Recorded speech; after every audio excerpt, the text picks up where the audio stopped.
Hicimos del ya.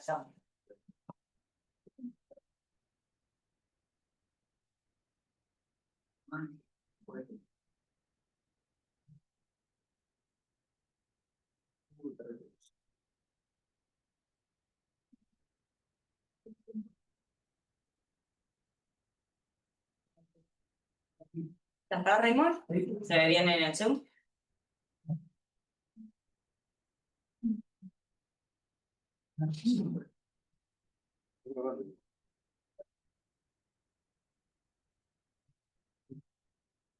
¿Listo? ¿Listo? ¿Arrancamos nomás? Arrancamos. Bueno, los presento a los dos.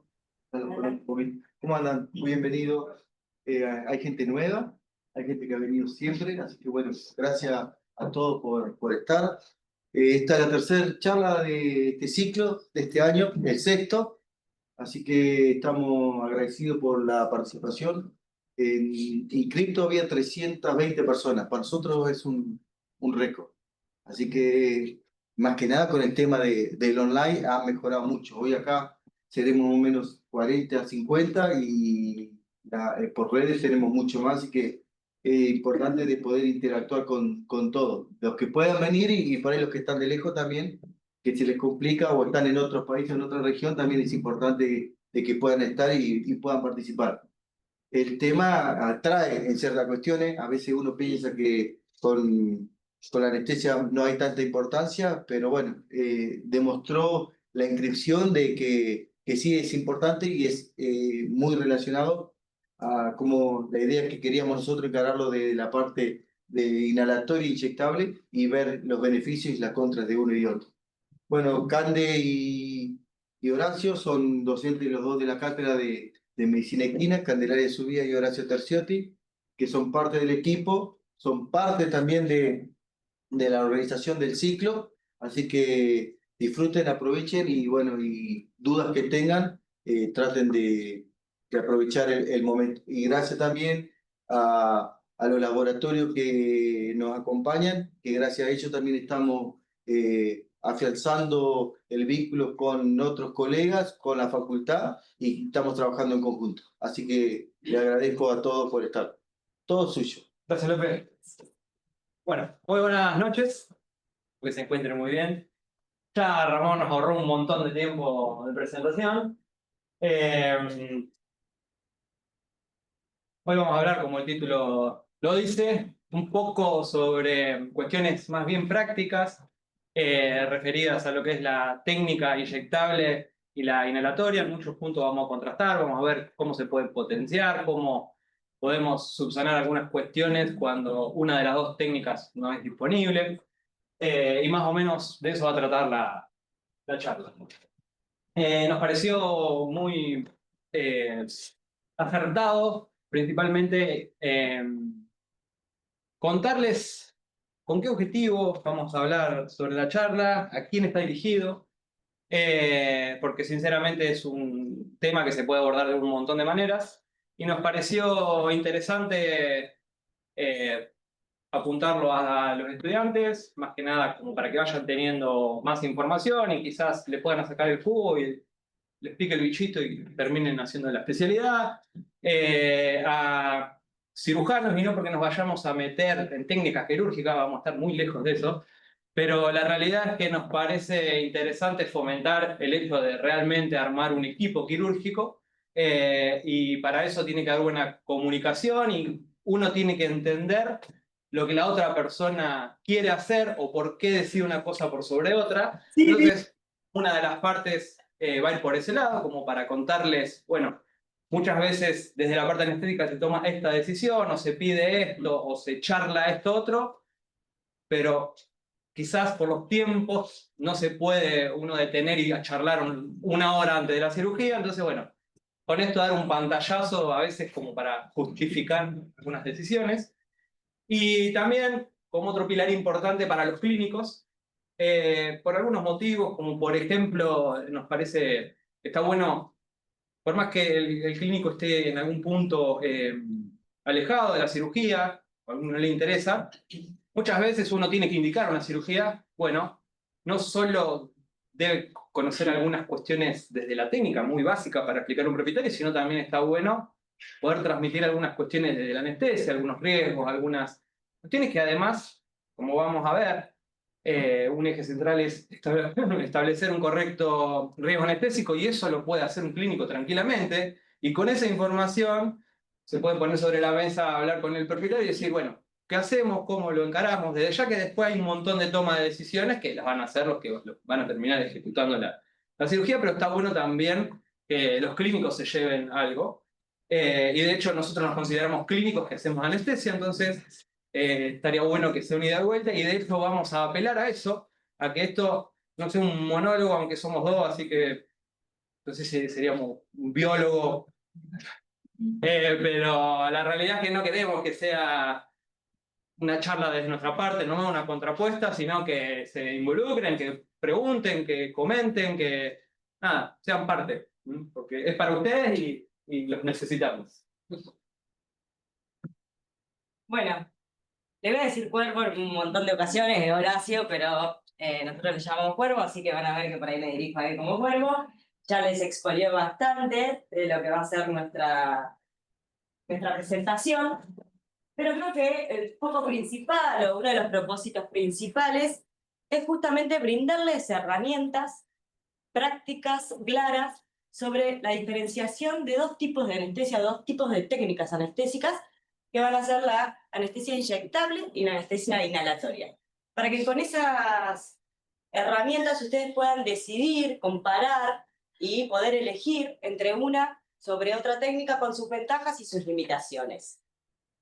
La idea de comparar esas técnicas anestésicas, cuando lo empezamos a preparar, nos hacía ruido en algunos sentidos, entonces pensamos que lo que por ahí nos ayudaba más a hacer una comparación real de las técnicas es ponerlas, contextualizarlas y darles un entorno real de lo que pasa en el trabajo a diario con este tipo de anestesias.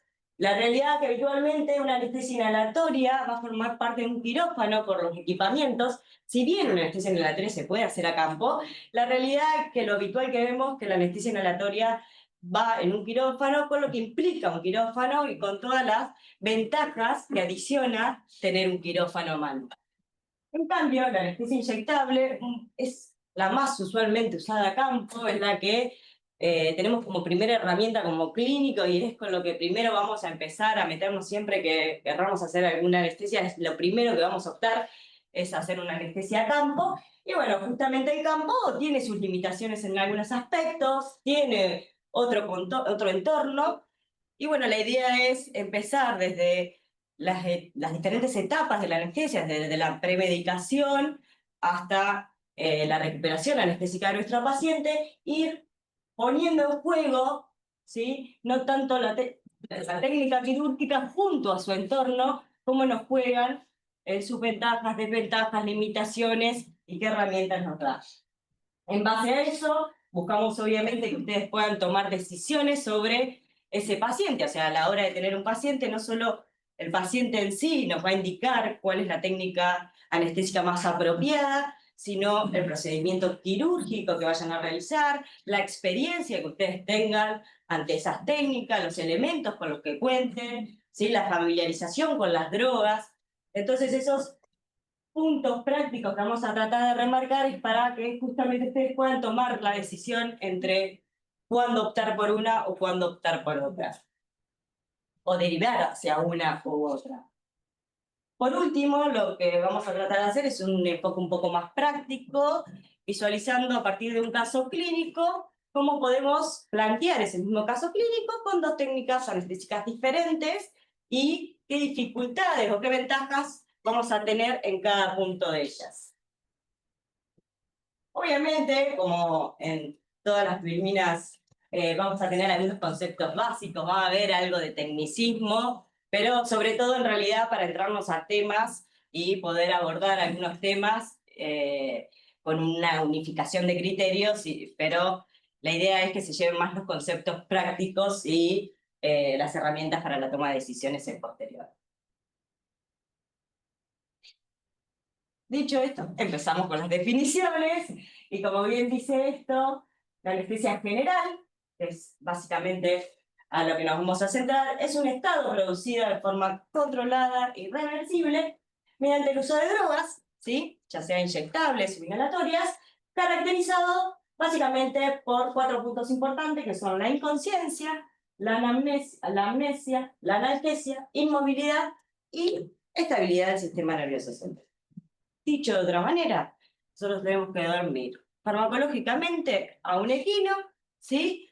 En base a diferentes drogas, ya sean inyectables o anestésicas, generar esa inconsciencia, que no recuerda el procedimiento al que fue sometido, que logremos una buena estabilidad en cuanto a su dolor, o sea, que no sienta dolor, que tenga una relajación muscular apropiada, o sea, inmovilidad, y todo eso, y encima de todo eso, tratar de mantener sus funciones vitales estables y constantes.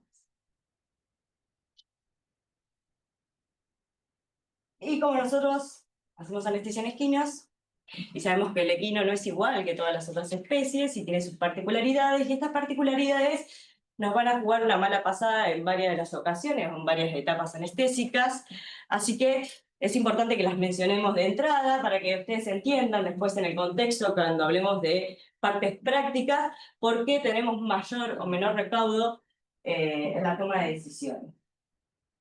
Como ustedes saben, el peso, el tamaño y las grandes masas musculares es algo que caracteriza al equino, los hace muy bonitos de hecho, pero también en la anestesia nos las pone difícil, ¿sí? Este peso, estas grandes masas musculares en un decúbito, ¿sí? Va a hacer que el animal tenga todo su sobrepeso encima y eso va a traer complicaciones. Eso, junto a que obviamente la anestesia va a deprimir el sistema cardiovascular y respiratorio, junto al decúbito, van a ayudar a que las complicaciones surjan, y las complicaciones que vamos a ver más habitualmente en un equino, debido a estas dos características, es las miopatías y las neuropatías. Entonces, con estas complicaciones vamos a tener que estar alertos, vamos a tener que pensar cuando hacemos una anestesia en qué posición está nuestro paciente, cómo posicionar ese paciente, el miembro en decúbito en qué posición va a quedar, ¿sí? Para no afectar, por ejemplo, un miembro torácico de decúbito, para no afectar el nervio radial, va a tener que quedar extendido hacia adelante para tratar de evitar esa complicación. Un nervio facial va a quedar comprimido contra lo que nosotros usamos generalmente, que son los bozales, que muchas veces vienen con hebillas, y a veces los de soga, que pensamos que son menos dañinos, con esos nudos que se hacen, terminan haciendo mayor compresión todavía sobre ese nervio facial. Entonces van a ver que en los decúbitos laterales vamos a sacar el bozal para evitar esa compresión de los nervios y no generar esas neuropatías. A su vez, las miopatías, el sistema vascular del equino, el sistema vascular en las drogas anestésicas que usamos en el equino, una de las grandes complicaciones que nos traen son las hipoventilaciones, que son la hipovolemia, o en realidad la vasodilatación periférica, que eso nos va a conllevar a que se vean más esas miopatías en el equino. O sea que regular bien su presión durante el mantenimiento anestésico va a ser un punto importante en el equino, más que en otras especies, así que van a ver que por ahí hablamos mucho de la presión arterial media, que va a ser la que más nos indique de esa perfección muscular para mantener ese músculo más alejado de esas complicaciones. La recuperación es el momento crítico en el caballo, o sea, el caballo estaba de pie, nosotros lo inducimos en una anestesia, está en retendencia, pero el caballo, la anestesia se termina cuando el caballo vuelve a estar de pie. Y en el mientras tanto pasan un montón de cosas y hasta que el caballo no se levanta, los anestesistas estamos tratando de hacer lo posible y pensando a ver qué pasó en el medio o qué hicimos mal, pero lo más importante es que ese caballo se levante. Imagínense que recuperar un caballo de 500 kilos tiene sus dificultades, y más cuando los procedimientos son prolongados, por todas las características que mencionamos antes, por todas las depresiones que sufre el sistema cardiovascular y respiratorio, y a su vez porque la característica principal que tiene el caballo es que es un animal de presa, un animal de fuga. Entonces, un caballo ante algo que se siente amenazado o en peligro, lo primero que va a hacer es querer salir corriendo. Y imagínense en un caballo de 500 kilos que estuvo sometido a una anestesia, que todavía no está preparado para levantarse, que quiere incorporarse. Eso puede producir cosas horribles que vemos, de que se puede golpear, se puede caer, puede lesionar al personal que está en el entorno. Entonces las recuperaciones son momentos críticos, a veces las inducciones también, pero en general las inducciones son un poco más controladas, pero bueno, habrá casos como traumatológicos o demás que tendremos que tomar recaudos, pero creo que el punto más crítico en una anestesia en el equino, no sé si estás de acuerdo, Cuervo, es la recuperación. Muy bien, y a colación de lo que comentaba Cande, y no podemos perderlo de vista, a ver, es una obviedad, estamos trabajando con caballos y es fácil transcurar un montón de cosas, pero la realidad es que teniendo en cuenta los puntos críticos anteriormente mencionados, tenemos que reestructurar quizás lo que es la contemplación del riesgo anestésico. Ese riesgo anestésico básicamente es la probabilidad de que algo salga mal, que ocurra un accidente durante el acto quirúrgico, o sea, anestésico, puntualmente. Nuestra lógica o nuestra, en realidad, principal función debe ser minimizar esos riesgos al mínimo. Minimizar, para la redundancia.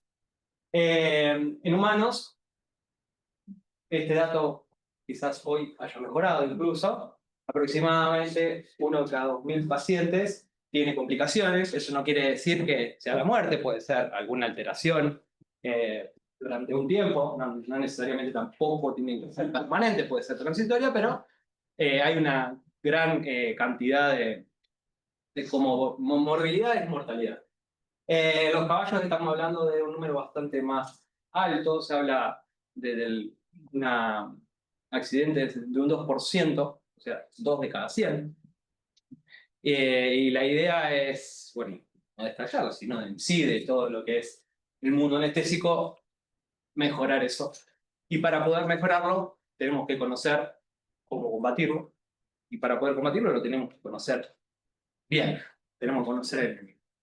Por lo tanto, lo que tenemos que lograr es hacer un examen exhaustivo sobre el animal, no dejar nada librado al azar, no subestimar, y de hecho en la especie equina se presta mucho por ser tan noble a nivel cardiológico, más que nada, por el circulatorio, y se desestima mucho la sangre, generalmente no hay prequirúrgicos, dale, operalo, está bien clínicamente y dale que va. La realidad es que estaría muy bueno mejorar eso. Cosa de, en última instancia, terminar trabajando solamente o estar peleando solamente contra un grado de incertidumbre donde hay ciertas cosas que son inevitables, imprevisibles, como por ejemplo una reacción alérgica frente a un fármaco que capaz que jamás en su vida se le administró, entonces no sabíamos, o alguna cuestión que surja en el momento y que nos exceda y que no nos pudiéramos anticipar a eso, porque no había forma de saberlo, en el examen clínico no iba a aparecer nada, porque fue un accidente del booming. Entonces, la idea sería bajar el riesgo a ese punto, a que solamente puedan llegar a aparecer lo que sea impredecible o inevitable. Para esto, y acá es donde anteriormente introducía, donde los clínicos podemos tener mucho que ver, existe el ASA, ¿sí? Y muchas veces solamente se ve en anestesia y pasa de largo, ¿no? Esto es anestésico, no me interesa. Pero la realidad es que, de hecho, la tabla esta, la clasificación esta, surge en realidad para estadificar la complejidad o la complicación que tenía un paciente. Y eso se vio que era directamente proporcional al riesgo que tenía anestésico y a su vez al índice de mortandad. Entonces se adoptó para decir, bueno, si yo a este paciente lo clasifico, lo categorizo de esta manera, con cierto grado, la chance de que esto salga bien es tal, o la chance de que salga mal es tal. No quiero adentrarme mucho más en eso, pero la realidad es que recién, después de haberlo revisado muy bien al paciente, y nuevamente teniendo en cuenta lo que comentó Cande, incluso desde la clínica, o en realidad tiene mucho de tinte clínico, así que tranquilamente te lo puede hacer un clínico, como por lo menos para aproximar cierta información o cierto pronóstico, aunque no sea súper preciso hacia el propietario, para, en última instancia, determinar si el riesgo ese lo quiere asumir el propietario también. Es que está bueno conocer.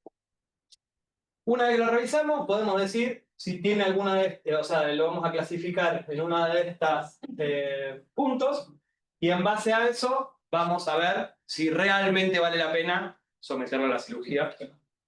Vamos a hacer costo-beneficio.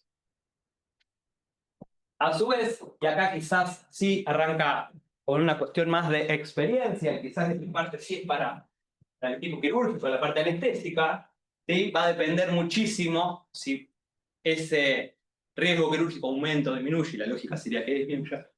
Dependiendo de la intervención, la infraestructura, el personal que haya, fundamentalmente sobre la experiencia del anestesista, los métodos que pueda aplicar y, bueno, la gente que ayuda también. Lo que tiene que quedar importante, y vamos a también al final darle una vueltita de rosca a esto, cómo podemos cerrar esta idea. No hay ninguna técnica ideal, ¿sí? No existe un protocolo que aplique a todos los pacientes, incluso para el mismo paciente, el mismo protocolo en un distinto momento quizás no sea lo ideal. Entonces, lo que tenemos que sí protocolizar es hacer ese examen súper detallado, por más que lo conozcamos al animal, no caer en la de no, está bien, dale que va, con la idea de reducir este riesgo anestésico y buscar lo que es la combinación anestésica más segura para ese paciente, para ese momento y para esa intervención. Muy bien, como veníamos charlando, vamos a ir arrancando, bueno, venimos desde lo que es definiciones y cuestiones más bien básicas a ir complejizando un poco esto, metiéndonos cada vez más adelante. Lo que vamos a charlar ahora y vamos a ir haciendo la contrapuesta de lo que es el protocolo anestésico, con 4 partes. Vamos a hacer una pequeña introducción de qué es, como para unificar criterios, y después vamos a hacer el contraste entre el campo y el quirófano. En este caso nos tocó defender, cada uno la suya, así que así va a seguir la charla. Si no te viniste con el ámbolo. Yo estoy bien para el campo, pero para el ambo te falta. Bien, premedicación anestésica. ¿Qué objetivos tenemos en la premedicación? Si bien hay una etapa que se llama preanestesia o etapa preanestésica, que hay toda una preparación del paciente y una evaluación previa al paciente, y un poco con el tema de la evaluación previa al paciente tiene que ver mucho lo que explicó el cuervo del riesgo quirúrgico, del riesgo anestésico, perdón, de las asas que asignamos a nuestro paciente. Después ya pasamos a la etapa donde vamos a meterle droga a nuestro paciente. ¿Y para qué? ¿Con qué objetivo vamos a premedicar? Tranquilizar o sedar a nuestro paciente. Nuestro paciente tiene que estar tranquilo, ¿sí? Es como la antesala a la anestesia. Entonces vamos a tener que manejar un paciente tranquilo. Los fármacos que vamos a utilizar muchas veces los buscamos en combinaciones para potenciar otros fármacos que vamos a usar luego en la anestesia. Vamos a tratar de prevenir algunos efectos colaterales que un fármaco puede contrarrevar con otro, proteger frente a la agresión quirúrgica, o sea, dar analgesia, básicamente, y proporcionar amnesia, entre otras cosas. Esta es la parte aburrida, acá la viene la parte directa. Esto es una premedicación acá. Cuando el video cargue, vamos a ver qué pasa con ese caballo, cómo queda después de una premedicación. Quedó consolidado, ¿no? Pero bueno, no importa. Pueden escuchar cualquier cosa en campo. Así se ve un caballo con una premedicación. ¿Qué se les ocurre que pueda haber premedicado? ¿Con qué puedo haber premedicado yo a este caballo para que esté así? Si la siguen. ¿Algo más? Tetomidina. ¿Algo más? ¿Usamos en premedicación? Acepromacina. Bien. Son todas drogas que podemos usar para premedicar, pero esto de la cabeza abajo, aumento plano de sustentación, ¿sí? no se ve bien, pero hay una esterilización de pene, es un macho que iba a ser castrado, es bien signos típicos de un alfa-2 agonista, sea cual sea, ¿sí? Silacina, detomidina, dexmedetomidina, es bien un alfa-2 agonista.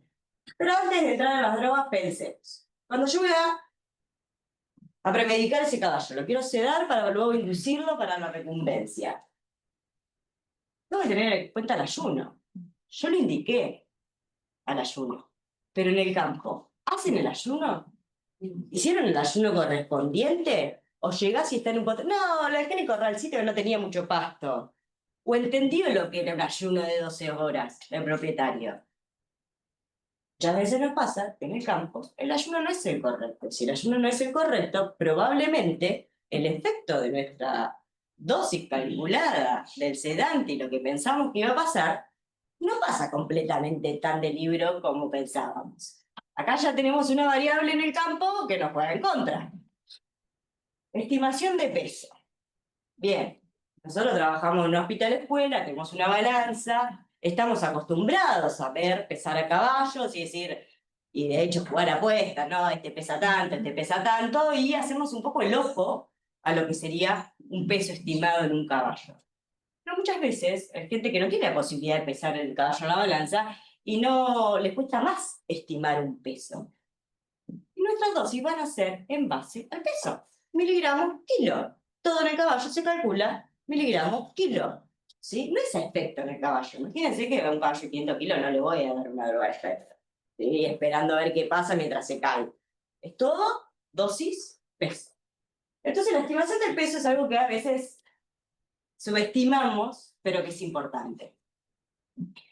Y acá a lo que voy es que, bueno, no dejemos pensar que solo el ojo va a ayudar a estimar bien el peso, empecemos a ser un poco más metódicos y o usemos cintas, vienen cintas que midiendo el caballo nos permiten dar un peso aproximado y un peso por ahí más aproximado del que nosotros podemos dar a ojo, o hagamos mediciones, hay mediciones y fórmulas para calcular pesos que son bastante acertadas. Y aparte en el equino tenemos otra particularidad que los biotipos, las razas, hacen que un criollo, que por ahí lo vemos más livianito, a veces parece más pesado que un puro, que, o sea, a veces nos confunden las alzadas, los biotipos, y nos cuesta bastante dimensionar o sacar una estimación de peso. Así que acá ya tenemos dos variables que vamos a tener que tener en cuenta, porque si no el efecto que buscamos no va a ser el deseado. Muchas veces no tenemos contención adecuada, somos pocos, igual es preferible ser pocos a veces en el campo para trabajar con estos animales, pero más que un cabresto y un bozal, mucho más no tenemos para sujetarlo. La colocación del catéter antes o después. Bueno, la realidad es que una vía venosa tendría que estar siempre en una anestesia y estamos totalmente de acuerdo. La realidad que hay caballos que nos permiten poner un catéter sin premedicarlos, pero hay caballos que, si no los premedicamos, no vamos a poder poner un catéter. ¿Y cuáles son los casos? Y bueno, si un potro que nos llaman, que nunca lo agarraron, que la primera vez que lo agarran es porque querían castrar el caballo y probablemente no se va ni que es una persona, entonces mucho menos que le ponemos un catéter, va a reaccionar, o sea, hay caballos hasta que no están ni atados una sola vez. Entonces, muchas veces hay que hacer premedicaciones sin catéter, ¿sí? Y eso va a influir en que todo el contenido de la dosis que calculamos entre realmente por vena. O sea, también tener en cuenta que no tengamos volumen perivascular.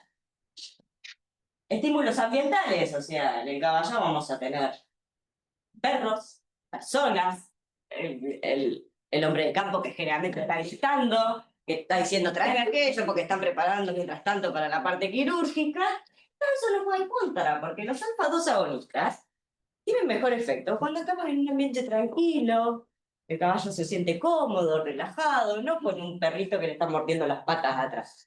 Entonces, también es otro punto a tener en cuenta que nos va a jugar en contra. Y bueno, las drogas que habitualmente usamos en esta etapa a campo son los alfa-2 agonistas, como les decía, la silacina es la que más se utiliza, el clínico siempre tiene una silacina, Entonces es una de las drogas que más se utiliza. La silacina, la dosis, la deben conocer casi todos, de 0,5 a 1,1 miligramos kilo, y puntualmente en el campo, y tratamos de usar esas dosis las más elevadas, cerca del rango más alto, porque justamente tenemos todas estas cositas que nos están jugando en contra. Entonces muchas veces usamos dosis un poquito más altas. Esto va a depender también del temperamento del animal y un montón de cosas, pero las silacinas somos en dosis más altas. Después tenemos drogas alfa-2 agonistas que son un poco más lindas de usar, con una sedación un poco más profunda, como la de tomidina.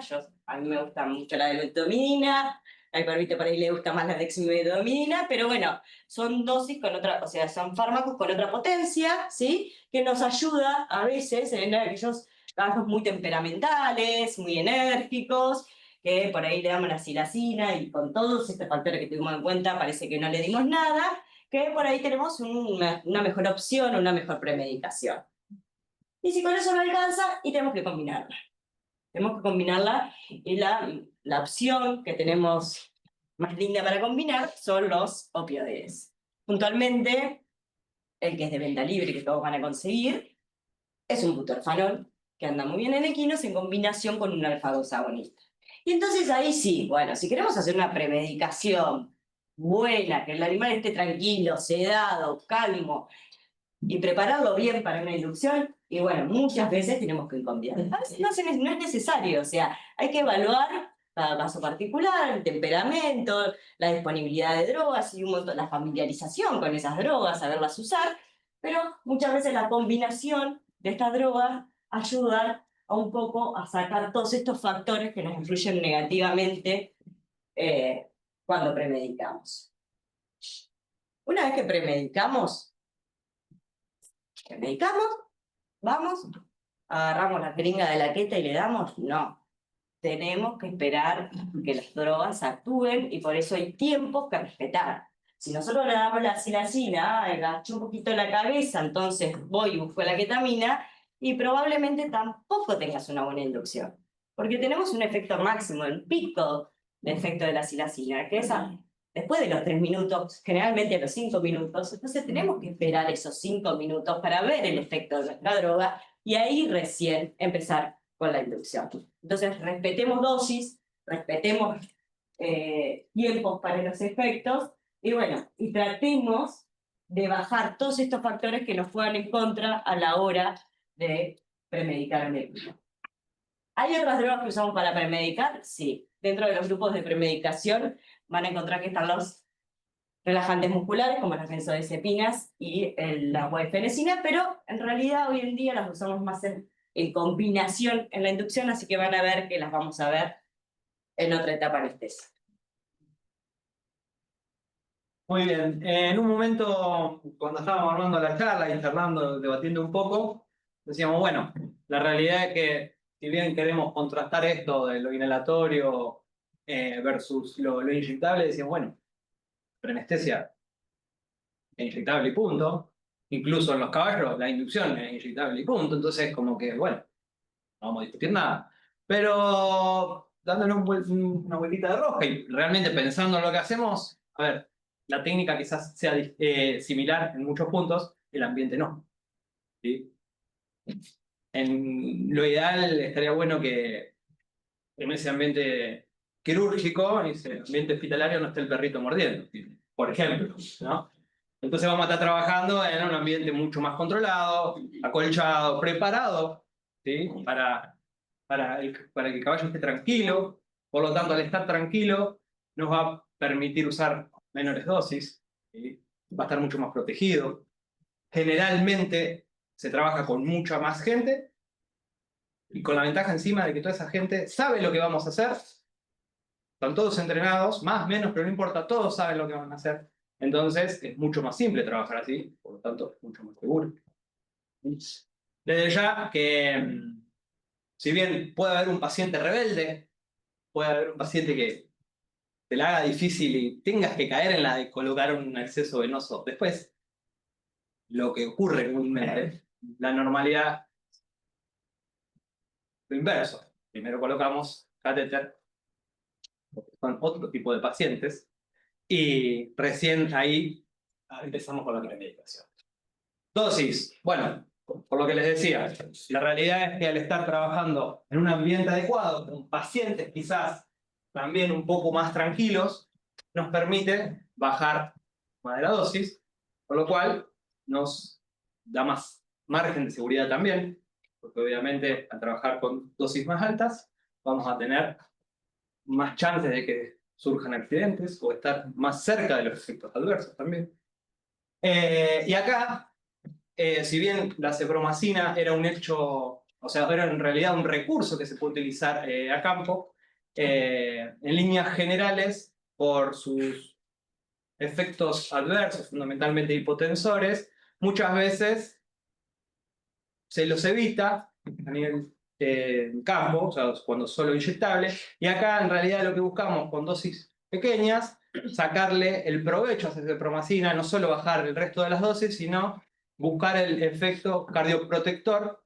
Entonces, si bien por ahí vamos a tener la hipotensión, que sería el mismo efecto adverso en cualquiera de los escenarios, pero acá como va a haber más sensibilidad a las catecolaminas por el propio proceso quirúrgico, por un montón de cuestiones, le vamos a buscar el beneficio por otro lado, que va a ser esa protección cardíaca. Entonces hay mucho más chances que en este ambiente lo utilicemos o tengamos por lo menos también más margen de seguridad para corregir si pasa alguna adversidad. Bueno, la inducción.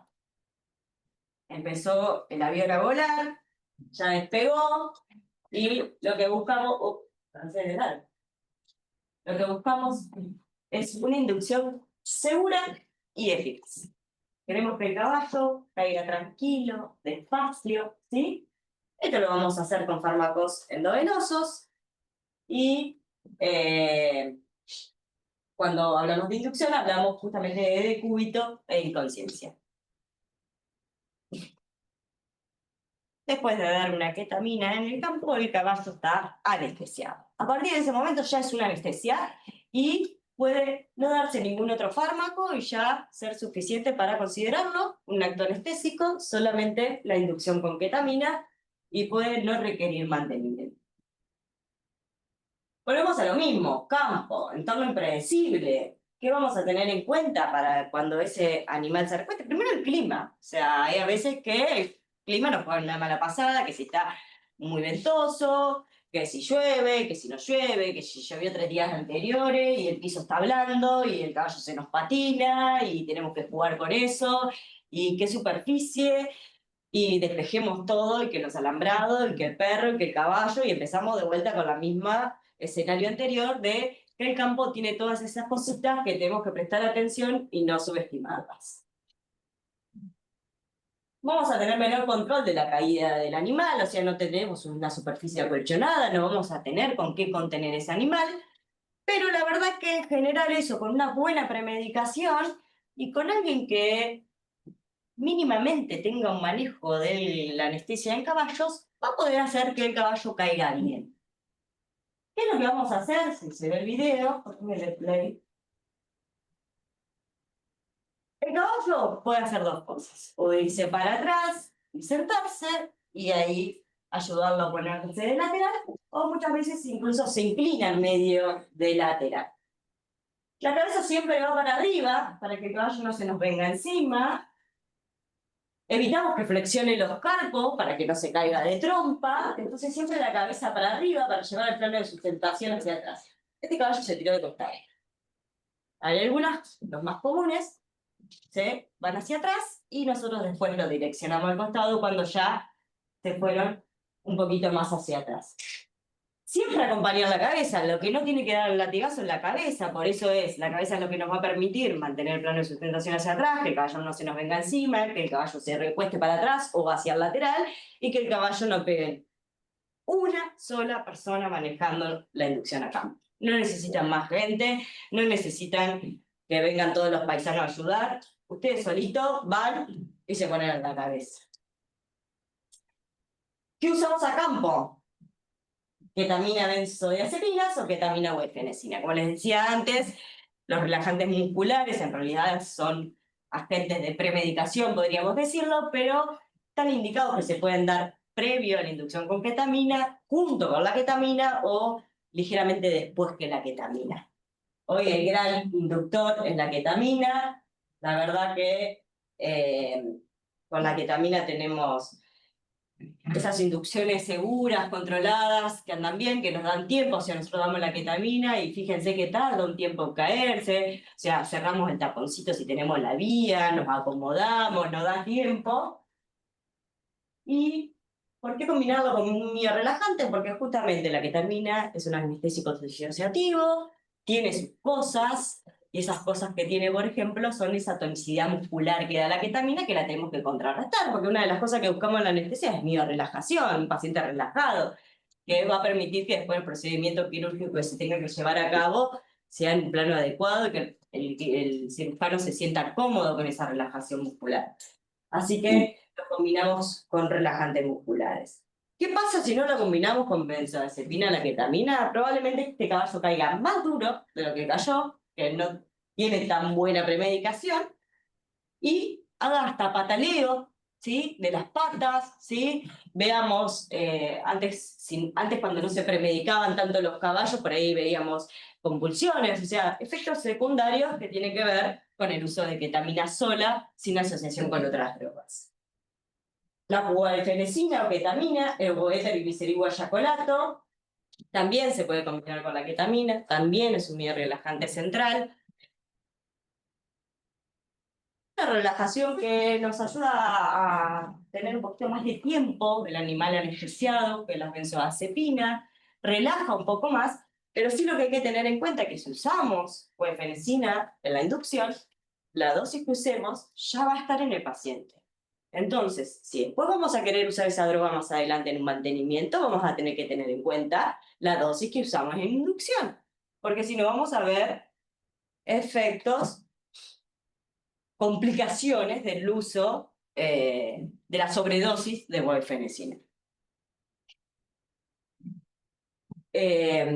¿Cuáles son esos efectos de sobredosis? Como es un relajante, justamente lo que va a hacer es paradiafragmático. Entonces, si nosotros usamos una inducción con guaifenesina, sepamos que parte de la dosis ya la usamos y tenemos una dosis máxima, 50 gramos, más de eso no. Entonces, fijémonos cómo la vamos a administrar. En general, hoy no se usa tanto la guaifenesina, justamente la inducción, porque se la reserva para el mantenimiento anestésico. Entonces, las inducciones con benzodiazepinas, ¿sí? Midazolam, diazepam, andan muy bien. Logran una relajación adecuada o por lo menos aceptables para tener un paciente que caiga de manera controlada y dentro de todo suave.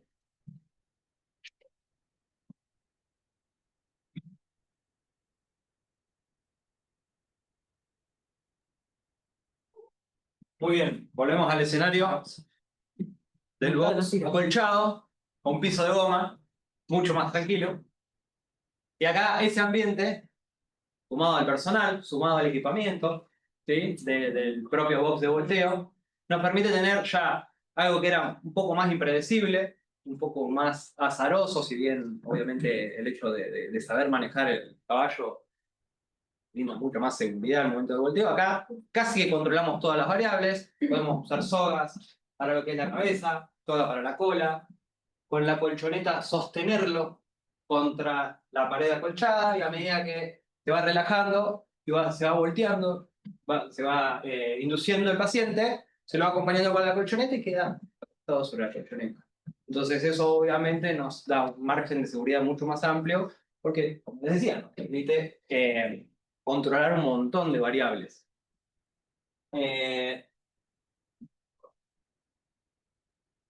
Acá tenemos un ejemplo de esto que les cuento.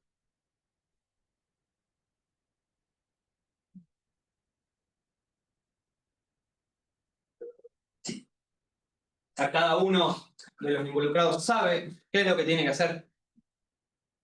Es importantísimo.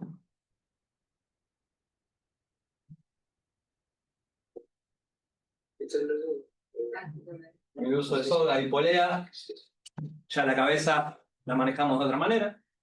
Esto que es pesado y Totalmente. A la idea se quedó el culo allá. Voy a tener que ¿ven? La verdad, mucho más suave todo, mucho más controlado, mucho menos riesgo. Lo que sí, bueno, lo mismo. Como les decía anteriormente, acá decíamos premedicación, inducción, era inyectable y no había, bueno, pero podíamos cambiar el escenario. Acá las dosis van a ser similares, ¿sí? Los protocolos igual. Pero se nos suma que si bien, a ver, a campo se puede utilizar, pero ya hay que tener otros recursos, ¿sí? Acá cobra mayor peso la posibilidad de utilizar Propofol para la inducción, ya que uno de los efectos adversos y más peligrosos y bastante frecuentes, me parece, es que es muy depresor respiratorio. Pero acá como vamos a tener que intubarlo, ya la realidad es que esa gran complicación que tenemos, indirectamente usemos o no el Propofol, lo tenemos que intubar y lo vamos a conectar al oxígeno, entonces no sería un problema en realidad.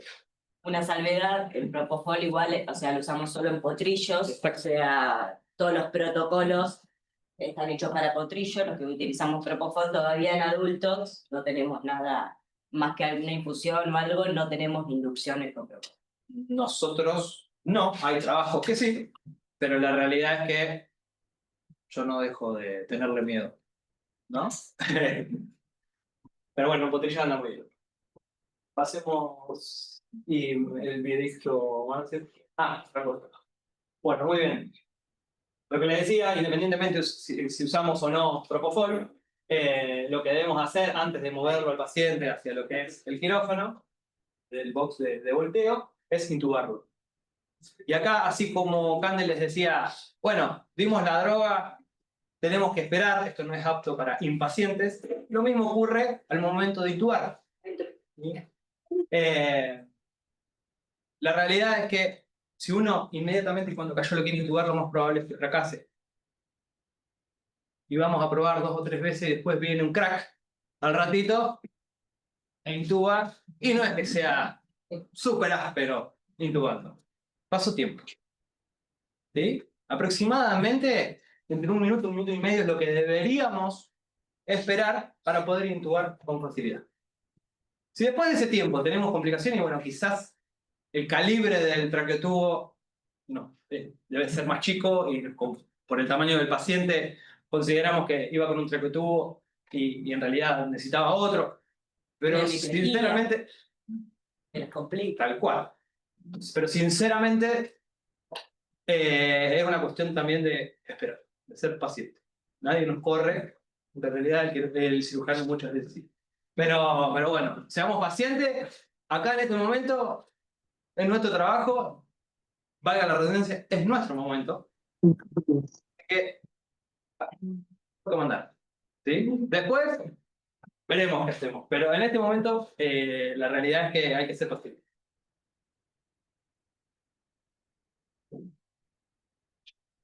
Bueno, y para mantener esta bioelección volando, ¿sí?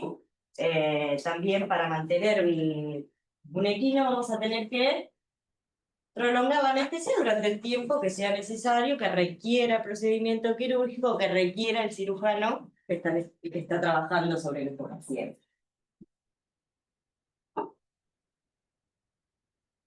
Bueno, mantenimiento a campo. De vuelta, ambiente abierto. ¿Cuándo están indicadas los mantenimientos a campo? Y lo ideal son cirugías de corta y mediana duración, ¿sí? O sea, no más allá de los 90 minutos deberíamos pensar. Se puede prolongar un poquito más, pero lo ideal para que estas técnicas sean seguras, más controladas, no deberíamos excedernos de ese tiempo, ya que las drogas sufren un metabolismo y sufren una acumulación. Y eso nos va a formar, o sea, nos va a jugar una contrapartida después. La acumulación de esas drogas es la que va a hacer que aparezcan las complicaciones, que aparezcan problemas en la recuperación. Entonces, acá es donde tenemos que decir cuánta droga vamos a usar por cuánto tiempo. Tenemos que saber cuánto va a durar el procedimiento quirúrgico de que vamos a someter en nuestro animal. Cuanto más tiempo, más complicaciones. La profundidad anestésica es limitada en cierto punto, o sea, logramos buenas profundidades anestésicas, pero si lo vamos a comparar con una inhalatoria, y la verdad que la inhalatoria los va a relajar mucho más, vamos a tener un plano más profundo, más lindo. Eso no significa que no hagamos un plano quirúrgico, o sea, con anestesia inyectable vamos a llegar a un plano quirúrgico, vamos a poder hacer traumatológica, vamos a poder hacer un montón de cosas, pero no es la misma profundidad anestésica a la que llegamos. O las drogas que tenemos que usarlo, o sea, después nos juegan una mala pasada si nos vamos mucho de dosis. Menor depresor respiratorio, una a favor, ¿sí? En general no deprimen tanto estas drogas al aparato respiratorio, más estable cardiovascular, la ketamina es muy segura, ¿sí? Los alfa-2 agonistas que producen, obviamente, bradicardia, pueden producir bloqueos y demás, pero en general eso no nos lleva a mayores complicaciones en una anestesia a campo de 90 minutos. En general no vemos grandes efectos por ahí. El que nos puede jugar una mala pasada es la hipoxemia, ¿sí? La caja torácica del equino en relación a su cuerpo no es tan grande, los pulmones en decúbito van a sufrir ese problemita, vamos a tener un desfasaje entre lo que sería la ventilación, perfusión en ese pulmón, vamos a tener algunas cuestiones que nos juegan en contra y acá no tenemos un paciente intubado con oxígeno, entonces por ahí acá en el campo la hipoxia es lo que nos va a hacer más ruido. ¿Qué podemos usar a campo? Bueno, infusiones continuas, lo que llamamos TIVA, de las siglas en inglés que no les pienso decir, pero es la anestesia endovenosa total, ¿sí? O podemos usar bolos repetidos, ¿sí? Ir manejando la anestesia en base a bolos, antes de que cuando estamos controlando la profundidad anestésica de nuestro paciente, vamos controlando cuando vemos que se superficializa, vamos dando bolos, y los bolos pueden ser combinaciones de ketamina silacina, ketamina sola, silacina sola, ¿sí? Van a ver que entre bolo y bolo en general pasan entre 15 y 20 minutos, que más o menos es el tiempo que tenemos de metabolización de las drogas. Es bastante sencillo el procedimiento, o sea, es clínicamente controlar al paciente y ver el requerimiento y a partir de eso ir administrando. Obviamente que hay que hacerse el ojo para poder evaluar esa profundidad anestésica y saber las drogas que estamos utilizando. La ketamina puntualmente va a ser que, seguramente todos vieron un caballo anestesiado con ketamina, el caballo queda con los ojos abiertos, el reflejo palpebral está activo y bastante activo, puede disminuir un poco el lagrimeo, la posición del ojo es variable, el nistagmo puede estar, ¿sí? Leve, ya sí, está rápido, bueno, sí, ya está superficial, ya se nos va a levantar, pero la contractura de los músculos se pone como más tenso cuando está saliendo de plano, aumenta la frecuencia respiratoria, se hace más superficial, ¿sí? Entonces los parámetros clínicos que vamos a evaluar en nuestro paciente nos va a ir ayudando a ver en qué plano anestésico está. Obviamente cuando usamos bolos de drogas, vamos a tener mayores fluctuaciones anestésicas, como que el caballo se empieza a despertar, lo dormimos, se empieza a despertar, lo dormimos. Cambio con un TIVA, ¿sí? Una infusión constante, vamos a lograr mantener más estable, ¿sí? Ese paciente, más estable en todos sentidos, desde lo cardiovascular y respiratorio hasta desde la profundidad anestésica. El triple goteo es lo que todos conocen, lo que más usamos y lo que da buenos resultados. Son anestesias seguras, controladas, y el triple goteo básicamente consiste en 3 drogas: ketamina, guaifenesin y silacina de tomidina, o sea, un alfa-2 agonista. ¿Podemos reemplazar la guaifenesina por otro agente relajante? ¿Qué piensan? ¿Sí, no? ¿Podría? ¿Se animan a reemplazarlo? Triple goteo usa 3 drogas, o sea, no es. Generalmente el triple goteo es esto. Inicialmente fue esto, pero hay otros triple goteo en base a otras drogas. No es la única infusión que podemos usar doble goteos o triple goteos con otras drogas. ¿Reemplazaría la guaifenesina por algo? ¿La reemplaza? Por un diazepam se puede. Por un diazepam no la puedo reemplazar, pero por un midazolam sí la puedo reemplazar, ¿sí? El diazepam precipita, ¿sí? El midazolam no. Entonces en esta infusión un diazepam precipitaría, pero un midazolam no, o sea que podría reemplazarla. La silacina la puedo reemplazar por otras dos agonistas. Sí, lo puedo reemplazar, ¿sí? La que no puedo reemplazar es la ketamina. La ketamina va a estar. Las dosis, fíjense que son 1 gramo de ketamina, o sea, 10 centímetros de ketamina, 500 mililitros de guaifenesina y 500 miligramos de silacina, o sea, 5 centímetros de silacina, o sea, nosotros usamos silacina al 100, ketamina al 100, son fáciles de calcular los volúmenes que vamos a utilizar. Obviamente que no es lo mismo anestesiar un caballo de 600 kilos, 400 o 300 kilos, pero la dosis siempre es la misma. O sea, ¿qué es lo que tenemos que variar? Si la dosis es la misma, ¿qué debería modificar yo para poder anestesiar? El goteo, ¿sí? La difusión, ¿sí? La velocidad de infusión es lo que va a hacer que yo pueda regular esa anestesia, ¿sí? Porque siempre te preguntan, bueno, triple goteo, genial, ¿y cómo lo infundo? ¿Cuánto tiempo? ¿Cuántos mililitros? Y depende, ¿sí? No va a ser lo mismo, porque el pesaje del equino no va a ser lo mismo, el estímulo quirúrgico en algunos casos no va a ser lo mismo, entonces eso va a depender de cómo hagamos esa infusión. Pero en líneas generales sí es cierto que las infusiones de triple goteo siempre empiezan mucho más rápido al principio para llegar a los niveles de concentración y luego mantengo, depende del paciente. Sí. Consulta, Cande, si tenés que cambiar por midazolam, ¿qué dosis la cambiaría? A la dosis habitual, igual que en premedicación, 0,05, en general anda bien.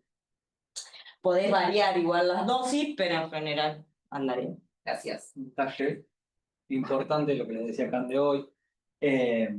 Nosotros, si usamos el volumen total que en el sachet, cuando armamos triple goteo, el volumen total dentro del margen de seguridad, pero con la guaifenesina, tengamos en cuenta que si por cualquier cuestión el acto quirúrgico se extiende, y yo ya di la dosis máxima, no usemos esto como protocolo eterno y dijimos, bueno, lo reciclo y siempre cargo lo mismo, que como les decía, se acumula.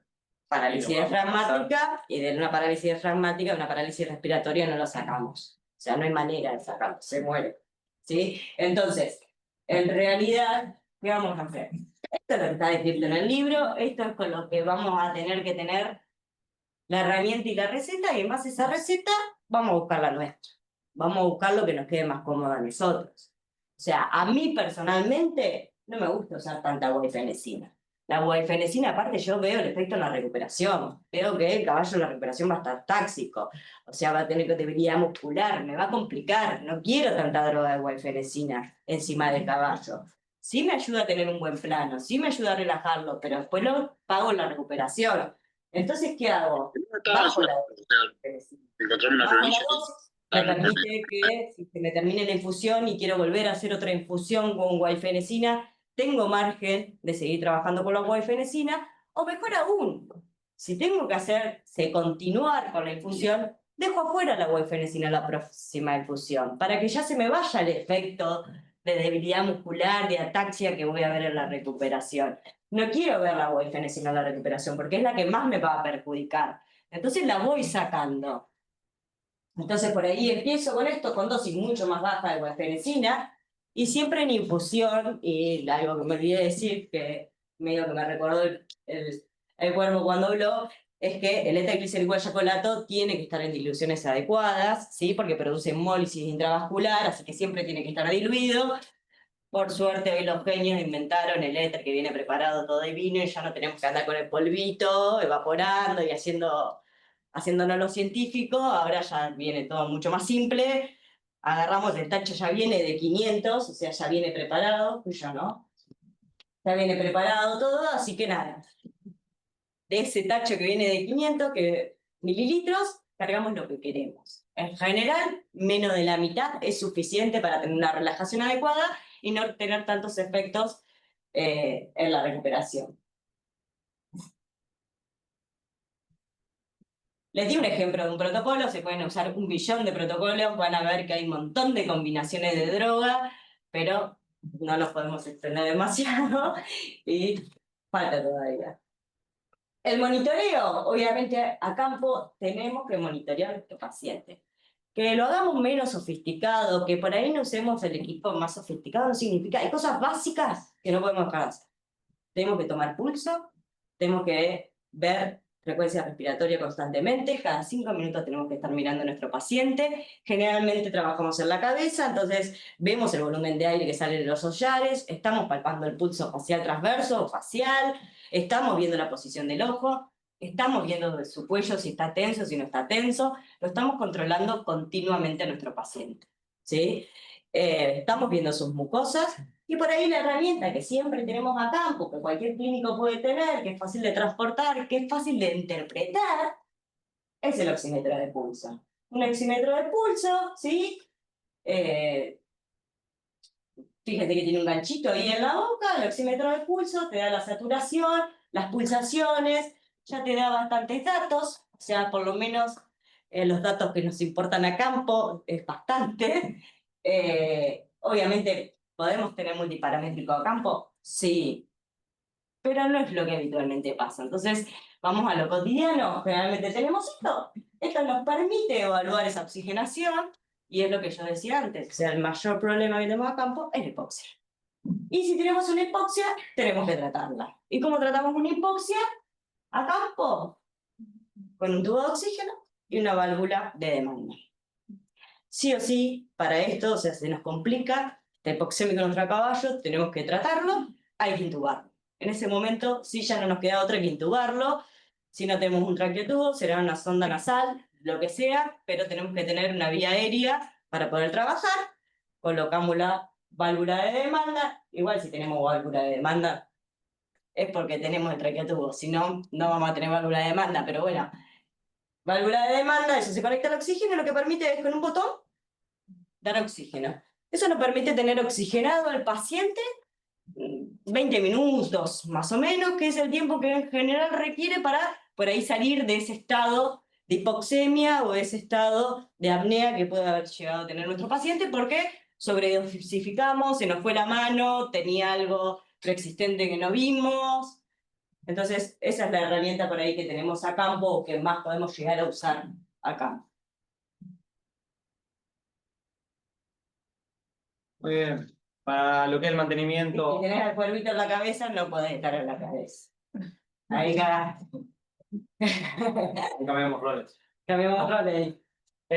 Muy bien, acá una aclaración muy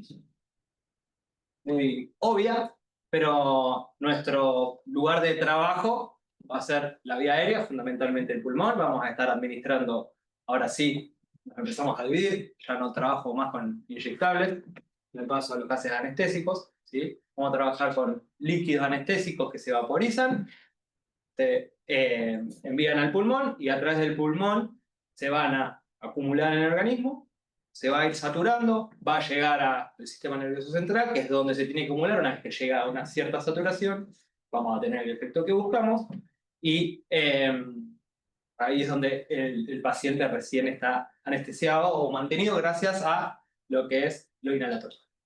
Pero a su vez, uno de los sistemas donde más factura le va a pasar este gas anestésico, que actúa sobre los pulmones y sobre lo respiratorio. Entonces es algo que debemos controlar. Y no solo lo respiratorio, sino una vez que llegó a lo respiratorio pasa a sangre. Sangre tiene que ser correctamente bombeado y distribuido, y es el otro aparato que se altera. Entonces son dos cosas con las que tenemos que aprender a convivir, manejar correctamente para que siga anestesiado, siga estable y no tenga un problema. Pero de todas maneras, teniendo eso pro y contra, que ahora lo vamos a desarrollar un poco más, en líneas generales, la anestesia o el procedimiento indicado para todo lo que son las cirugías de larga duración, ¿sí? Y nosotros consideramos que ya sin contemplar ningún tipo de complicación que puede surgir, y decimos, esta cirugía va a durar 2 horas como mínimo, ya está. Lo ideal sería plantear esto como técnica y no jugarnos a ver si con lo inyectable podemos, porque si encima tenemos una complicación vamos a estar prolongando mucho más tiempo. Así que en líneas generales, si se puede elegir, esto sería una anestesia prolongada sería sí o sí bajo esta técnica. Y si es el cirujano que te dice 1 hora, son 2. Más la preparación, que capaz que... O sea, la cirugía te va a durar 1 hora, el acto quirúrgico dura 2, más la preparación son como 3. Y bueno, acá vamos a contar con un montón de herramientas, ¿sí? Que nos van a dar también mucha más seguridad y vamos a poder contrarrestar esas cuestiones que pueden llegar a ser en algún punto contras, ¿sí? Lo vamos a tener intubado, sí o sí, si no, no vamos a poder administrar el vapor anestésico y gas anestésico. Lo vamos a tener conectado al oxígeno, va a estar muy monitorizado. Ahora bien, mientras vemos un mantenimiento acá en el quirófano del hospital, vamos a charlar rápidamente de lo que son los beneficios. Este tipo de drogas rápidamente ingresan al organismo, dependiendo del coeficiente de partición, dependiendo del gas inhalatorio que nosotros usamos, isoflurano, ¿sí? Así que no tenemos mucho en tecnicismo. El isoflurano rápidamente llega al cerebro, que es donde queremos que llegue, ¿sí? Al sistema nervioso. Así que la realidad es que tiene un metabolismo rápido y llega al órgano diana también, velozmente, ¿sí? Se acumula bien, se elimina bien, por lo tanto, no es algo que va acumulándose y nos trae quizás una pasada de factura más tarde.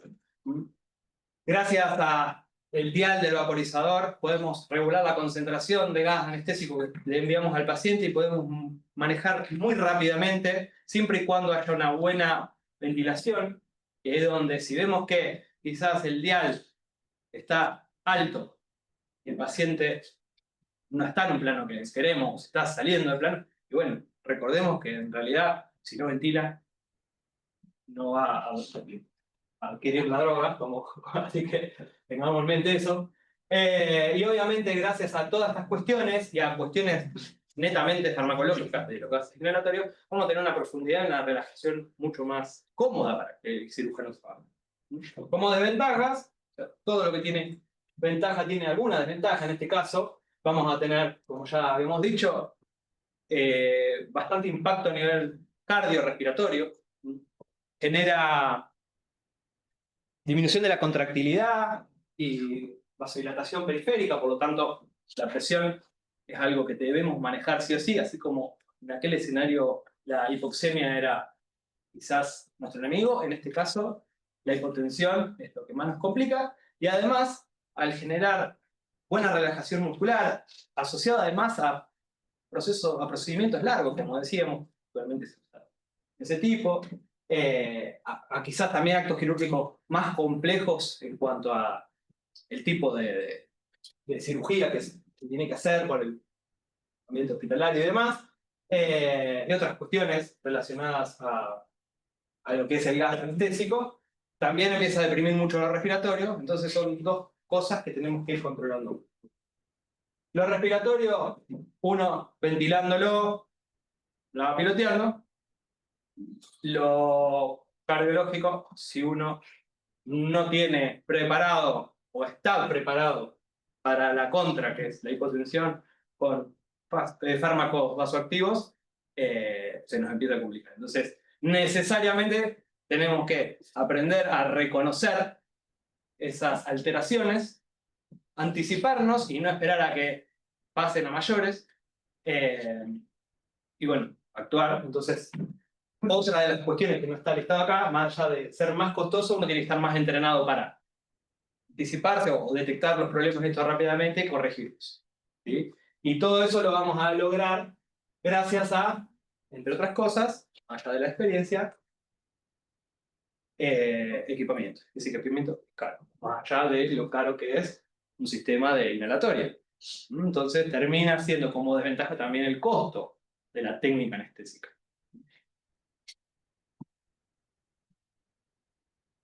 ¿Cuál es nuestra herramienta fundamental? El multiparamétrico. El multiparamétrico nos va a dar información en todo momento, en tiempo real, de presión. Idealmente, si podemos contar con una medición de presión invasiva, lo ideal por lo menos. Si no se tiene, por lo menos apoyarnos muchísimo con la no invasiva. vamos a tener saturación de oxígeno, vamos a tener un electrocardiograma, vamos a tener mucha información que nos va a ayudar a saber cómo es el estado del paciente, pero sin perder de vista al paciente. No nos podemos enfocar exclusivamente en un monitor. Tenemos el paciente y vamos a usar los mismos recursos de pulso, respiratoria, evaluar todo el paciente todo el tiempo, más allá de estar apoyándonos en tecnología. E idealmente, y eso sumaría a mayores costos, pero a su vez mayores beneficios, capnografía sería ideal para poder realmente tenerlo controlado al paciente en un plano ideal, tener todas las condiciones de vida. Y como les decía, la hipotensión es nuestro principal enemigo, por lo tanto tenemos que estar preparados con distintos recursos, y anticiparnos y tener de última en sus ojos, perfecto, pero estar anticipados porque acá muchas veces no hay demasiado tiempo. La realidad es que no es algo que puede aparecer. En líneas generales, algún grado de hipotensión va a haber. Y eso, como decíamos en el inicio, va a generar obviamente mala irrigación. El caballo destaca dentro de las cualidades deportivas, en parte por tener grandes masas musculares. Deportivamente eso lo hace de un atleta excelente. Ahora, en lo que es la anestesia le pasa factura. Pesa un montón. Está comprimiendo esos músculos durante mucho tiempo porque estamos en cirugías prolongadas. Y si encima no tiene buen aporte sanguíneo, y bueno, van a aparecer con mucha frecuencia las miopatías tipo anestésicas o neuropatías. Entonces ahí es donde yo tengo que anticiparme y compensarla lo antes posible. ¿Sí? Y si puedo evitar que en algún punto sería el ¿sí?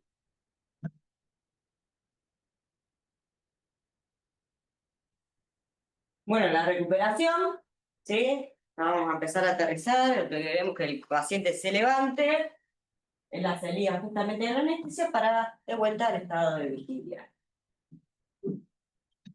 Voy a ir un poco más rápido porque nos extendimos demasiado.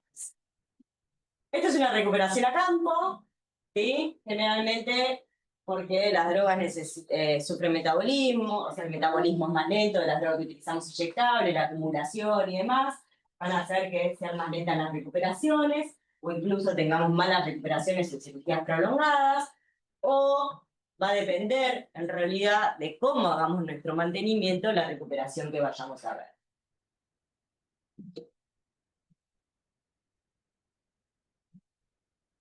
Ese caballo estaba listo para levantarse, evidentemente, porque lo hizo bien, ¿sí? Hay recuperaciones más lindas todavía, sí, hay recuperaciones mucho más feas también, ¿sí? La realidad es que las recuperaciones generalmente se van a dar en superficies duras, sin contención, estímulos visuales y sonoros, que es lo que tenemos que evitar. Algunas cositas podemos evitar un poco, podemos tapar los ojos, podemos poner algodón en los oídos, podemos estar en el cuello del caballo hasta que más podamos, hasta que nos tire, pero hay muchas maniobras de cómo sujetar la cabeza y llevarse la cabeza contra uno para evitar que se esfuerce. Tenemos que asegurarnos que el esternón haya desaparecido, que tenga un reflejo del glutorio correcto. En general no se pierde el reflejo del glutorio, pero tenemos que asegurarnos que este paciente esté óptimo antes de levantarse, porque si se levanta antes de tiempo es donde vamos a tener los mayores accidentes, no solo para el caballo, sino para el personal que está ahí, porque muchas veces hay mucha gente ahí metida, dando vueltas, dando indicaciones, y es lo que a veces complica más las recuperaciones. Muy bien, acá tenemos el operacional, donde tenemos todo acondicionado para que esto sea lo más seguro posible, y ahí, acá es donde vuelven a cobrar peso esas sogas empleadas. Y de hecho, muchas veces existen dentro de estas pisos de goma, ¿sí? Unas argollas, Ahí están, ¿sí? metidas ahí abajo. Exactamente, quedan tapaditas, ¿sí? Que después, al momento cuando se va a parar, se tapan, pero nos ayuda a tenerlo en vez de uno encima, en el cuello, teniéndole la cabeza, peleando con el hocico para que no se pare, tenerlo quietito, ahorrarnos mucha energía, y al momento de que ya empezó a mover las patas, que ya está como para pararse, ayudándonos por lo que son con las sogas, lo vamos a poder parar. Para que el caballo se recupere bien, siempre, para que un caballo se recupere lo mejor posible, tanto a campo como a quirófano, siempre tiene que estar una analgesia adecuada sobre ese animal, o sea, tiene que haber pensado un protocolo analgésico sobre ese animal, que el caballo no esté sintiendo dolor, que el caballo no esté nervioso, y la mayoría de las veces, si no siempre, usamos sedantes en la recuperación, ya sea a campo o en quirófano. A campo lo usamos, en quirófano también. Los alfa-2 una silacina 0,5, dosis baja, pero eso nos permite tener un decúbito por más tiempo, más tranquilo, sin dolor, que nos va a permitir que el caballo se levante más tranquilo y no alborotado, no con dolor. Realmente ayuda mucho. Prácticamente lo tenemos en el protocolo, incluir la silacina. Tengo 3 preguntas. Bueno, ¿No va a poder utilizar para evitar la hipotensión o para controlar eso? bueno, se usa de rutina, bueno, por lo menos nosotros utilizamos la dobutamina. Se puede utilizar también la adrenalina. Depende, acá hay como 2 escuelas, en realidad. En líneas generales, nosotros somos, creo que coincidimos, dobutamina a la cabeza. Dobutamina y dopa. Y dopa también, hay quienes dicen que la dopamina no, que... Si no responde a la dobutamina, usamos otra, pero en primer lugar está la dobutamina. Y la dobutamina la usamos en infusión a efecto, ¿sí? Obviamente si nos pasamos de la dosis vamos a ver efectos secundarios como taquicardia y demás, pero en general a efecto. Tendría que estar la hipotensión marcada por más de 15 minutos para considerar la hipotensión, y en general lo que hacemos es mantener la presión arterial media, que es la que más nos importa, que es la que nos indica más de perfusión. Por arriba de 70 sería lo ideal en caballos para evitar o pretender que esté bien perfundido. 60-70, mejor 70. El rango es súper amplio, o sea, de 1 microgramo a 10 microgramos kilo minuto. Se utiliza en infusión continua, pero bueno, jugamos con ese rango, pero fundamentalmente a efecto. Clínicamente uno va viendo que va mejorando esa presión y va jugando con eso. Perdón, y una cosa interesante es, si no funciona la dobutamina, no es, listo, corto con esto, no está andando, sino que agrego, y paso a usar epinefrina o noradrenalina. Bueno, lo agrego y en paralelo hago los goteos. Y si sigue en hipotensión, tengo que evaluar por qué es la hipotensión, ¿sí? O sea, lo primero que voy a hacer es bajar el vaporizador, aparte de poner la dobutamina, voy a aumentar la infusión de líquidos, ¿sí? Tengo que darle volumen, ¿sí? Asegurarme que tenga un volumen circulatorio efectivo, y paso siguiente también ver si tengo afectado algo la contractilidad y por lo tanto usar drogas para tal fines, y ver el medio interno del caballo, si hay algún desbalance ácido-base que esté haciendo que la dobutamina no me esté funcionando por alcalosis del caballo. de hecho, con todo lo que expuso Cande, en realidad tenemos que pasar en limpio, variarnos, es que lo primordial acá es detectar la causa de la hipotensión. Si hay disminución de la contractilidad, si hay disminución de la frecuencia cardíaca, si hay vasodilatación. Depende del origen de esto, es cómo lo vamos a poder corregir de manera eficiente. Entonces, primero, lo más importante es detectar la causa. Muy posiblemente sea por lo largo y prolongado de la cirugía, el gas anestésico. Entonces, lo primero que vamos a hacer es bajar el vaporizador, obviamente sin que se nos despierte, también tenemos que jugar con eso. Y ahí es donde empezamos con los ¡India! ¡Basta! Tranquilo. ¡India! Raymond. ¿Otra? Tengo varias, pero las hacemos después. Bueno. También entremezclada. Bueno, no nos vamos a detener mucho en esto, pues ya vamos retando, ¿no? bueno, la realidad es que habiendo hecho todas estas diferencias, en realidad la conclusión a la que uno debería llegar, o por lo menos que parece a nosotros interesante llegar. Diría que estén de acuerdo, ¿eh? Por favor. Es que sinceramente no hay ninguna técnica anestésica ideal, ¿sí? Entonces lo que nosotros vamos a tener que hacer es buscar la técnica anestésica ideal para ese paciente, para ese momento, para esa intervención, teniendo en cuenta todas las cosas que estuvimos desarrollando hasta ahora. ¿Sí? De nuevo, hacer mucho hincapié en establecer un correcto riesgo quirúrgico, anticiparnos a todas las potenciales complicaciones que pueden surgir, independientemente de que yo estadifiqué a ese paciente con cierta gravedad, a todo lo que puede pasar. Sí, Durante- la monitorización durante, o sea, es lo que nos excede la charla, pero es uno de los puntos finales más importantes, pero bueno, nos excede la charla hablar de todo el monitoreo, pero es la base para poder hacer una buena anestesia también, ¿no? Pero con el afán de querer hacer todo el libro, si yo no estoy familiarizado con algo de eso, quizás termine cometiendo más errores. Entonces también es importante, más allá de remarcar todas esas cosas, que las cuestiones personales, fundamentalmente de experiencia y de formación, también van a determinar el hecho de que algo sea más seguro por sobre otra cosa, aunque en los libros digan una cosa distinta. ¿Sí?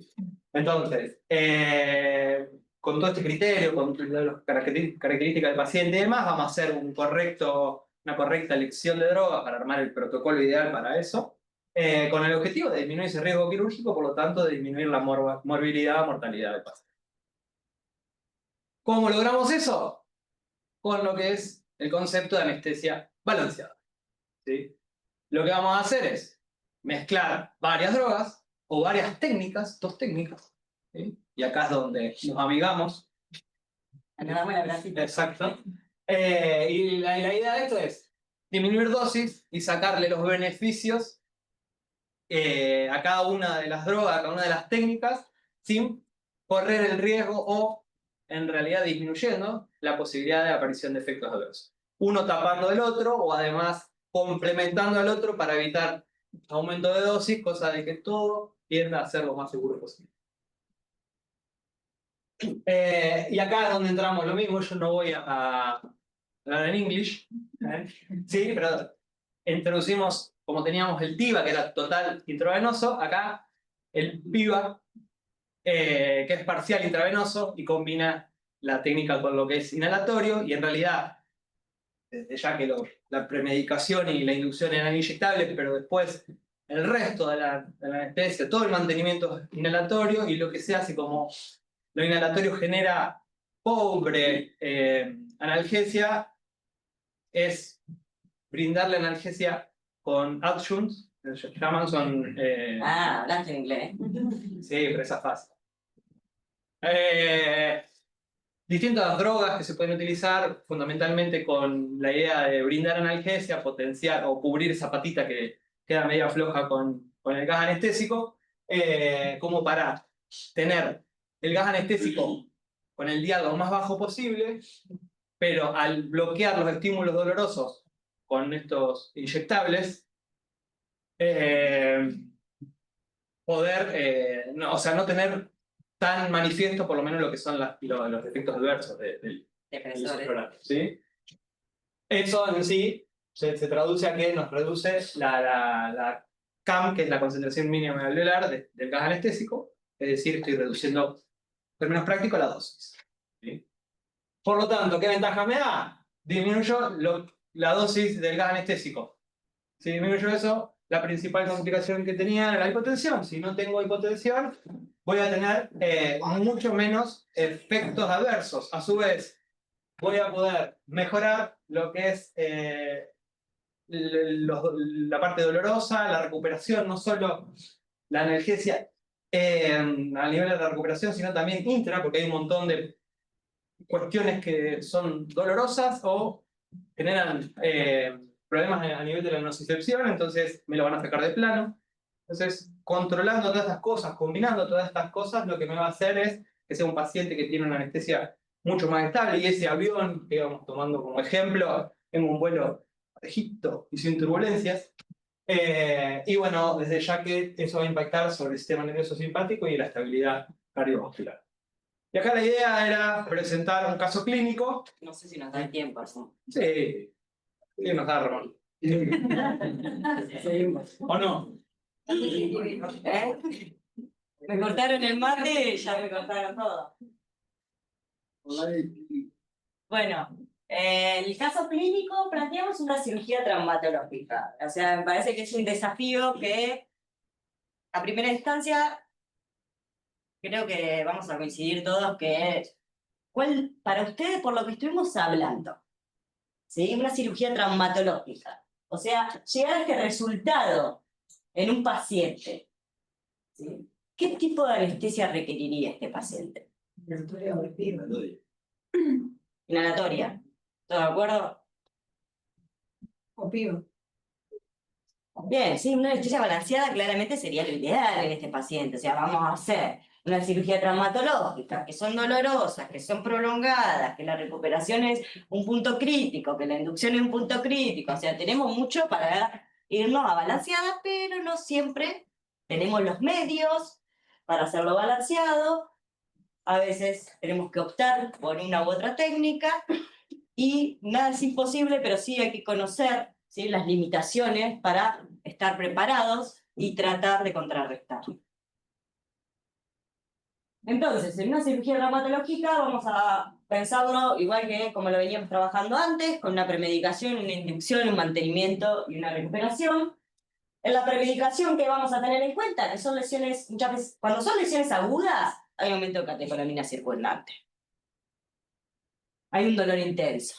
Entonces, en esa premedicación, ¿qué tengo que usar? Ya les di todo el resumen. Ayúdenme. ¿Qué usamos para esa premedicación? Silacina, ¿qué más? Silacina sola con las catecolaminas. Acepromacina con un opioide.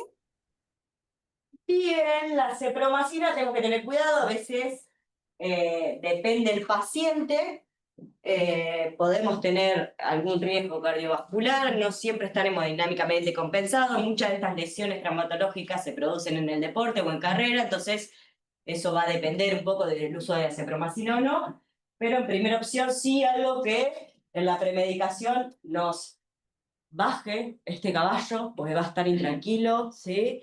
Nos tiene que sedar este caballo, y para sedar este caballo sí o sí va a tener que tener también analgesia encima, porque si no, no vamos a tener un buen efecto sedante, así que alfa-2 agonistas con opioides sería la mejor opción, varias opciones de esas combinaciones, de tomidina, y buterfanol, se pueden usar morfina, se pueden usar otras drogas más fuertes como opioides, por ahí no las nombramos tanto porque no tenemos tanto. ¿Cuál es el efecto no deseado de los opioides? Son los efectos de...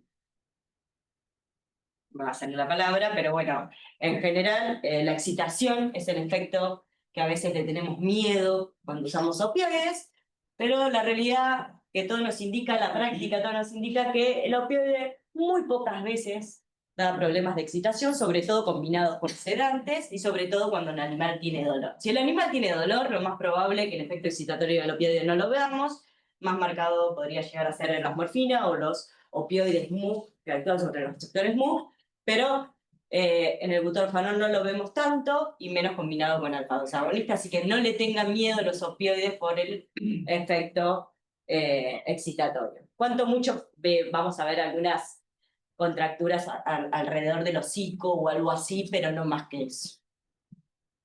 En cuanto a la inducción, acá sí pasa a ser un momento crítico porque vamos a tener una lesión en uno de los miembros, o sea que vamos a tener que ver cómo asistimos a ese paciente para que no se lesione más durante la caída también y ver si logramos poner un ambiente acolchonado o cómo nos rebuscamos en ese momento, pero básicamente ketamina, benzodiazepina, diazepam, midazolam, no tenemos mucho más para mejorar ahí. Lo que vamos a mejorar es el manejo. Para el mantenimiento, lo que vamos a tener en cuenta es que va a tener dolor previo a la cirugía, dolor en la cirugía no debería tener, tendríamos que nosotros como anestesistas asegurarnos que no tenga dolor. En realidad, obviamente, un caballo anestesiado no tiene dolor, tiene nocicepción, ¿sí? Porque está inconsciente, el dolor es algo consciente, pero bueno, para hablarlo más fácil, digo dolor, pero bueno, tendríamos que asegurarnos una buena analgesia, ¿sí?, durante todo el acto quirúrgico y asegurarnos una buena analgesia postquirúrgica.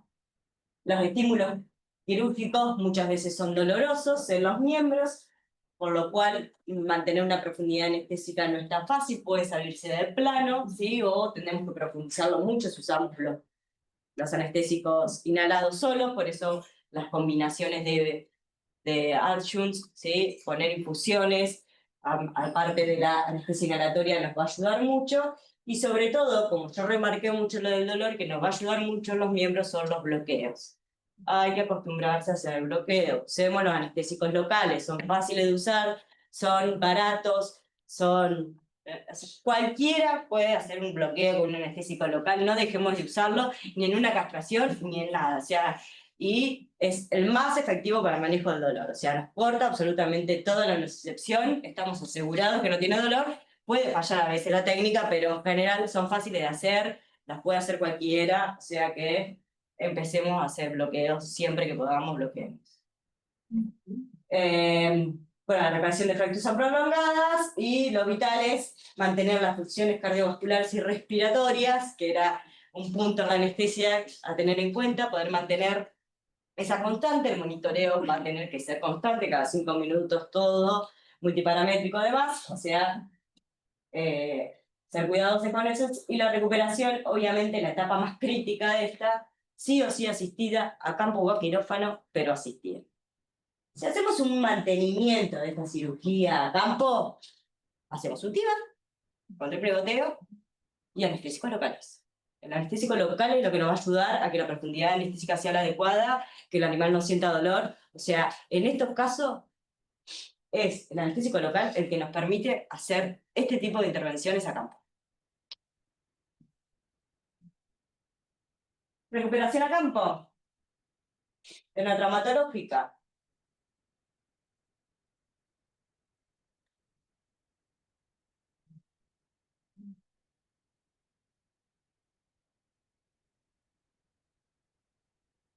No, por suerte sacó el sonido porque yo estaba gritando, Juan estaba gritando, soltarle la cabeza, soltarle la cola, ponerla allá.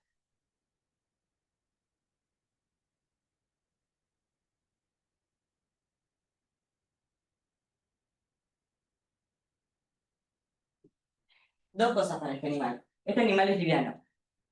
Este animal estuvo en colchonetas. Había operarios que sabían trabajar con el animal, sabían medianamente lo que tenían que hacer. Y era un animal que era muy manso y se dejaba hacer todo. O sea, se podía agarrar de la cola, se colaboraba en todo. Ya había tenido otras anestesias y ya sabía cómo pararse en las anestesias. O sea, tenía todo a favor para que pudiera tener una recuperación dentro de todo controlada. No cualquier animal puede bancarse una recuperación así a campo. Grande. Pero mucho más linda de esta. Estas recuperaciones son las ideales, es lo que tendríamos que buscar, es lo que tendríamos que hacer. Estos pacientes son los que queremos ver que salgan del quirófano así. ¿Qué? O sea, que dijiste ahí cómo pagar, una de las preguntas fue cómo poner los miembros para que pueda levantar bien. Bien, en realidad depende del tiempo de la cirugía y demás. En realidad lo que vamos a hacer con los miembros es siempre el miembro de cúbito lateral que está por debajo, el miembro torácico, llevarlo adelante, pero por una cuestión de lo que ya había mencionado antes, del radial, ¿sí? Lo que no queremos es una parálisis radial, porque si encima tengo una parálisis radial para que se levante ya lo complicamos todo. Pero básicamente en realidad nosotros no asistimos a los miembros, asistimos con la cabeza, no acomodando al miembro. Sí, lo que vamos a hacer es que el caballo esté tranquilo y que esté en condiciones de levantarse y como que no dejarlo levantarse antes de tiempo. O sea, lo que vamos a sostener la cabeza y demás para que no se levante antes de tiempo. Un caballo manso en general se pone en decúbito external cuando está preparado y luego solito saca las manos. Pero las manos las tiene que sacar él, yo no puedo hacer nada. Por eso. De hecho, cuanto más tiempo esté en decúbito external, mejor. Mejor que lo piense, que lo Mejor. mire. Pero no le saco yo las manos. Las saca el solito. Te vieron los dos videos, ¿no? Sí.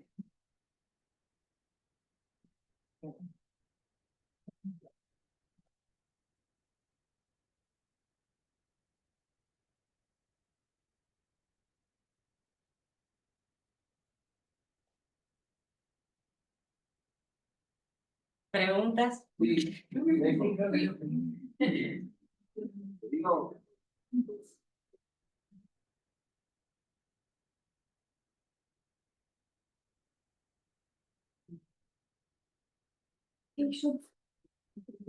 ¿qué dosis usa?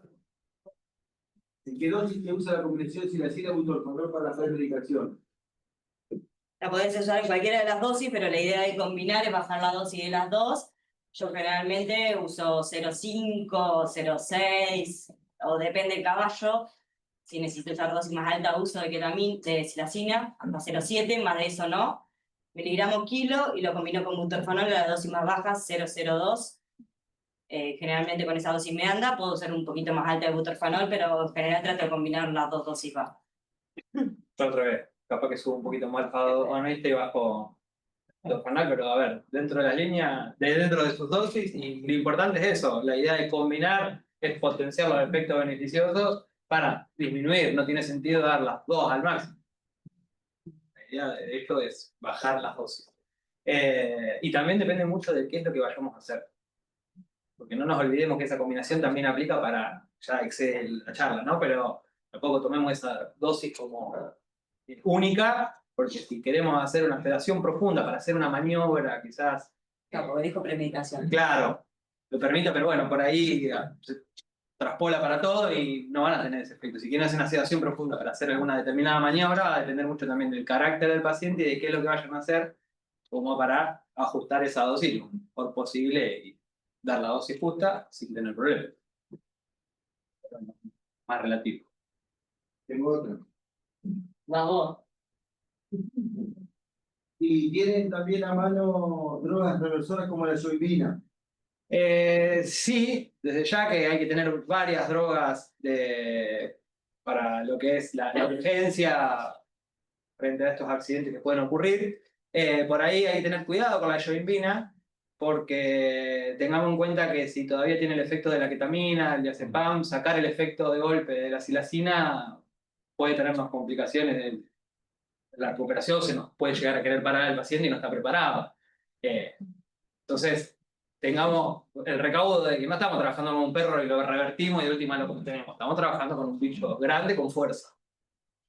Sí, yo no la usé nunca la yombina en el caballo, de hecho si tengo que contrarrestar algún efecto secundario de la silacina lo hago a través de la atropina. Por más que tenga la contraindicación del hilio o lo que fuera, uso las dosis bajas que corresponden, pero trato de contrarrestar los efectos de los alfados con la atropina. ¿No es cierto? Sí, me parece más igual, yo le tengo mucho respeto. Pero a la atropina yo Pero le tengo, pero no tanto. depende, pero no. Tengo dos de otra pregunta, pero una no la entiendo porque puso drogas sueltas, así que no sé qué quiere preguntar. Bueno, Canilo, así que me reformule la pregunta. Y O sea, la atropina hay que tenerle sí, mucho respeto, pero la realidad es que si tenemos un estímulo vagal, o sea, es atropina o atropina. O sea, me va el paciente o bueno, cuanto mucho no me verá un rato el intestino, puede llegar tricólico, después veo, pero... después pelearé contra el lirio, pero tengo pacientes. Pero tengo que tener paciente. si no sabes, gustaría morfina. Se usa. Yo sinceramente no tengo experiencia con el uso de morfina, pero la realidad es que se usa y tiene muy buenos efectos. De hecho, es uno de esos adjuncts que se usa para bajar lo que es el vaporizador y disminuir los riesgos del isoflurano. Bueno, pero para mantener un buen plano anestésico y una buena analgesia durante el acto quirúrgico, se utilizan generalmente combinaciones de ketamina a dosis subanestésica, lidocaína y morfina. Sí, está muy usado, pero yo sinceramente no tengo experiencia en él. Jorgito Álvarez. Tenía que estar acá, porque así que no sé si le... Dice Jorgito si utilizan remifentanilo. Hay protocolos que no. Yo no se cante. Hay protocolos O sea, fentanilo, interesantes. pero son muy ultra cortas la acción, buscas un efecto muy puntual, o sea... No, sí, y lo que es o sea, el remifentanilo se debería usar en infusión, pero la realidad es que también es difícil de conseguir, no es tan fácil de traspolar como el pequeño, o sea, traerlo desde el pequeño está muy difundido, está muy bueno el recurso, pero por ahí es más difícil de adecuar en la especie. Sí, pero anda muy bien, o sea, la morfina es la que más se usa de los opioides. La morfina se da, en realidad hay distintos protocolos, pero para todas estas cosas, o la mayoría de estas estrategias, no es un macrogotero y gotita, que son bombas de infusión, entonces ya tampoco tiene cualquier acceso a la bomba de infusión y a las drogas. Se Entonces hace un empieza a CRI, ser cada una vez más difícil. infusión constante, calculada. Te tiro otra. ¿Hay alguna consideración general diferencial en la anestesia sobre burros? Hay algunas consideraciones. Hay algunas consideraciones. Sube la oreja. Estimar el peso es más difícil en el burro, ¿sí? Sobreestimamos el peso. Canalizar el burro es mucho más difícil. Tienen, y lo sabrán, bueno, tienen músculo cutáneo, ¿sí? En la gotera yugular, así que muchas veces hay que hacer un tajito para poder canalizar, si no te rompen los catéteres, así que tener una vía permeable en el burro es un poco más difícil en ese sentido. Metabolizan un poquito más rápido algunas drogas, sobre todo los AINES, antiinflamatorios no esteroides que no hablamos, pero para el tema de las analgesias por ahí. La ketamina es la misma a 2.5, o sea, son un poquito más de dosis de ketamina, pero bueno, en el caballo también está escrito hasta 2.5, así que no debería ser una diferencia. La silacina igual, la diazepam, midazolam igual, dosis. Los AINES, en realidad lo que hace es la dosis igual, pero aumenta los intervalos entre los AINES. Son más difíciles de intubar, mucho más difícil, porque tienen unos áculos y otros recovecos, así que son más difíciles de intubar. ¿Y qué más? Bueno. Bueno, aquí lo poco que sé de Otra. López, ¿te quedaron un montón de dudas? Si el diazepam lo deja muy atáxico para levantarse. Eh, la realidad es que para lo que es la infusión habría que cortarlo un tiempo antes, por lo menos. 20 minutos de metabolización, casi todas las drogas. 20 a 30 como línea general. O sea, cualquier medio relajante da debilidad muscular, entonces por lo tanto la recuperación vamos a ver debilidad muscular y ataxia. Si hacemos solo a campo, o sea, por ahí no vamos a tener el diazepam en la infusión, vamos a tener el éter, tratamos de cortarlo y de seguir con doble goteo de ketamina silacina, o lo mismo si hacemos un goteo con midazolam, tratamos de cortarlo antes y ir metabolizando ese efecto de debilidad muscular previamente. Somos Y lo mismo bolos o con un doble y lo mismo goteo. activa en anestesia Bueno, inhalatoria. todo lo que sea esos adjuncts, 20 minutos antes de. Bueno, y hay que mucha comunicación con el cirujano. ¿Cuánto queda? Avísame cuando falten más o menos 20 minutos. Jugamos con los tiempos para retirar y que se prolongue. O no paguemos el plato roto después del momento de la recuperación. Pero un diazepam de inducción, ponele que hagamos esos 15 minutos de inducción, no pasa nada, se levantan niños. De hecho, como decía acá, hay técnicas quirúrgicas que son muy rápidas y con la inducción ya tenemos toda la anestesia. Y ahí dimos el diazepam y al momento de la recuperación se recupera bien. No hay mayor inconveniente. Yo por acá no más. ¿Por aquí? No. Bueno.